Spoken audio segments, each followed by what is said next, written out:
Hey everyone, in this tutorial I will show you how to convert Python to EXE without Pyinstaller.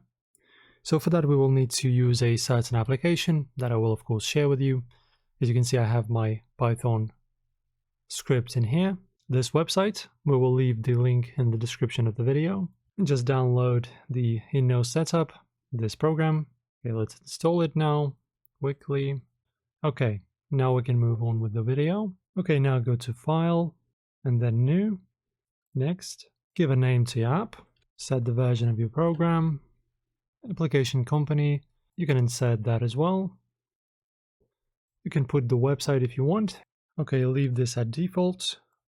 Okay, next. Now choose the executable for your Python script, and now add a folder, a distributable folder. Press yes. Next. We don't need associations, so turn this off, click next. Okay, don't change anything in here. Next. If you have any license file or information that you wish to choose and select in here, go ahead. We'll just go next. Next. Next. And then choose a language. Next. Okay, now choose where you want your program to actually be saved.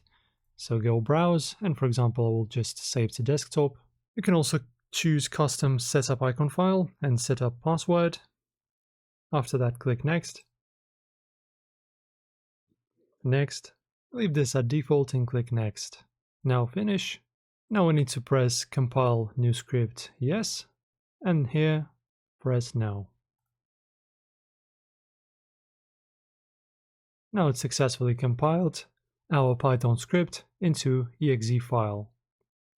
Depending on where you've chosen the path where to save your ready EXE file, it's going to be located there, so you can go ahead and check it.